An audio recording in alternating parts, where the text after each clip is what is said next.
Bolehkah kita baca Quran di kubur? Ya. Apa dalilnya? Abdullah bin Umar bin Khattab berpesan, anak kandung Umar bin Khattab, bila aku mati nanti, jangan kamu tinggalkan kuburku seperti menguburkan binatang, tapi bacakanlah pada bahagian kepalaku pangkal Al-Baqarah 5 ayat. Alif Lam Mim, dzalikal kitabu la raiba fihi hudal lil muttaqin, alladzina yu'minuna bil ghaibi wa yuqimunas shalah wa mimma razaqnahum yunfiqun, walladzina yu'minuna bima unzila ilaika wa ma unzila min qablik wa bil akhirati hum yuqinun, ulaika ala hudan min rabbihim wa ulaika humul muflihun. Pada bagian kaki bacakanlah ujung Al-Baqarah 3 ayat. Tengok dalam kitab Ruh yang ditulis oleh Imam Ibnu Qayyim Al-Jauziyah, murid daripada Imam Ibnu Taimiyah. Artinya amalan membacakan Al-Quran itu pun dilakukan oleh sahabat Nabi. Bila hari ini ada orang berpemahaman, jangan bacakan kerana bacaan Quran tidak sampai, saya tak paksakan. Kerana ada juga setengah ulama yang berpendapat demikian.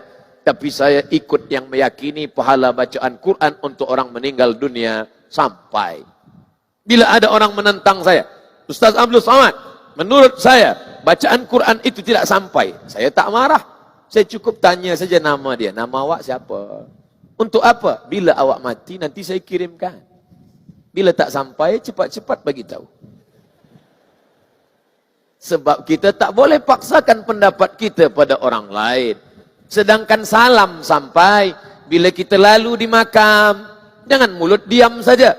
Apa yang kita ucapkan bila lalu di makam? Assalamualaikum ya ala diyar minal mu'minin wa inna insyaallahu bikum lahiqun yarhamullahul mustaqdimina wal mustakhirin nas'alullah lana wa lakumul afiyah. Panjang Ustaz, ya itu bacaannya. Tapi kami selama ini baca pendek saja. Assalamualaikum ya ahlal kubur, jadilah daripada tidak sama sekali. Dia baca panjang, elok. Dia baca pendek, tak salah. Tak baca sama sekali, jangan. Kita doakan. Bila kita doakan orang hidup, Assalamualaikum, selamat rumahmu, selamat anak ahli keluargamu, selamat duniamu. Dia masih hidup. Untuk apa kita ucapkan salam pada orang yang meninggal dunia? Assalamualaikum ya ahlal kubur, selamat engkau daripada azab kubur. Jadi sebelum salam kita minta, Allahumma inni a'udzubika min azabi jahannam wa min azabil qabri. Binatang mendengar, makanya kadang anjing lama berhenti, maaf, ayam lama berhenti di kubur, seperti keheranan mendengarkan teriakan azab kubur. Apa kata Nabi SAW? Kalau kamu boleh mendengar yang aku dengar, mungkin kamu akan pengsan dan mati. Bayangkan kalau kita boleh mendengar apa yang dia dengar. Na'udzubillah, ini sengaja dipanjangkan Allah umur kita. Tidak dia dengarkan apa yang didengar oleh baginda, supaya kita boleh hidup bekerja, boleh hidup berjamaah. Tapi bahwa kita akan mati. Apakah Abdul Somad yang hari ini tegak berdiri, lalu kemudian dia akan mati, boleh hidup kembali? Ya, dalam Yasin kita diingatkan, innama amruhu idza arada syai'an ayyaqula lahu kun fayakun. Tapi kulit sudah dimakan cacing tanah, tulang belulang akan hancur berkeping. Bagaimana mungkin Abdul Somad akan hidup tegak berdiri kembali? Datang Asi bin Wa'il membawa tulang yang sudah kering. Ya Muhammad, ayuhyi rabbuka hadzal 'idhama ba'dama baliya wa ramma? Apakah Tuhanmu boleh menghidupkan engkau padahal ini tulang sudah kering hancur? Apakah boleh akan hidup kembali? Nabi diam. Diam kerana dia tidak menjawab berdasarkan akal dan hati, tapi dia bicara wa ma yantiqu 'anil hawa in huwa illa wahyun yuha. Wahyu dari Allah. Datang Jibril membawakan barang jawaban. Qul, katakan, yuhyihalladzi ansha'aha awwala marrah. Katakan kepada orang yang tak percaya bahwa selepas mati dia akan hidup kembali. Dulu dia tidak ada di alam dunia, dibuat Allah menjadi ada. Selepas ada dibuat Allah menjadi tidak ada. makhluk yang pernah ada menjadi tidak ada, lalu dibuat menjadi ada kembali, maka itu semua mudah bagi Allah. Untuk apa Allah buat hidup di dunia ini? Mengapa kita hidup? Surah Al-Mulk juz 29, surah yang pertama. Alladzi khalaqal mauta, Allah yang menciptakan mati, wal hayata, Allah yang menciptakan hidup. Untuk apa Allah buat ada hidup, ada mati? Liyabluwakum ayyukum ahsanu amala.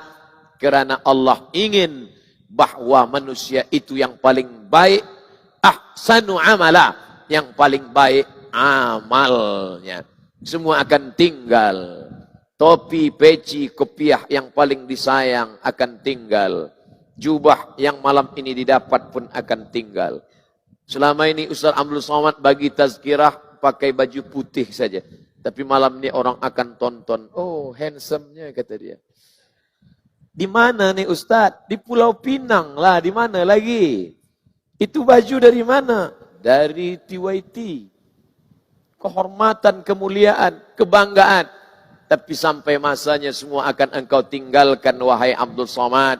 Yang akan engkau bawa mana? Illalladzina amanu, iman, wa amilus salihat, dan amal saleh.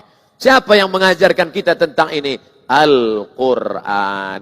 Kalaulah Al-Quran tidak turun, kita tidak tahu kita sedang di mana dan apa yang akan kita bawa menghadap Allah Subhanahu wa taala. Kita hidup di atas tanah. Jalan sana, jalan sini, tazkirah sana, tazkirah sini.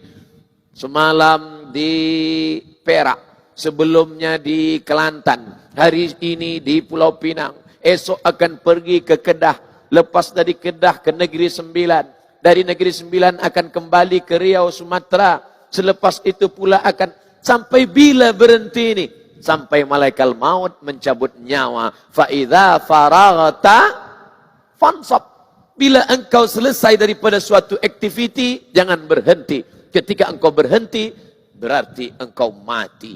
Oleh sebab itu maka, selagi hayat dikandung badan, sekali ruh masih ada dalam jasad, maka kita tak pernah berhenti beramal. Orang beriman itu, pandangan matanya ibadah, pendengaran telinganya ibadah, langkah kakinya ibadah, hayunan tangannya ibadah, minumnya ibadah, makannya ibadah, tidurnya pun ibadah. Tapi kalau boleh janganlah tidur sekarang. Sebab banyak juga orang dia jawab, dia semua ada jawaban. Waktu masa Ustaz Abdul Somad bagi tazkirah tadi, kenapa awak tidur? Tidur pun ibadah.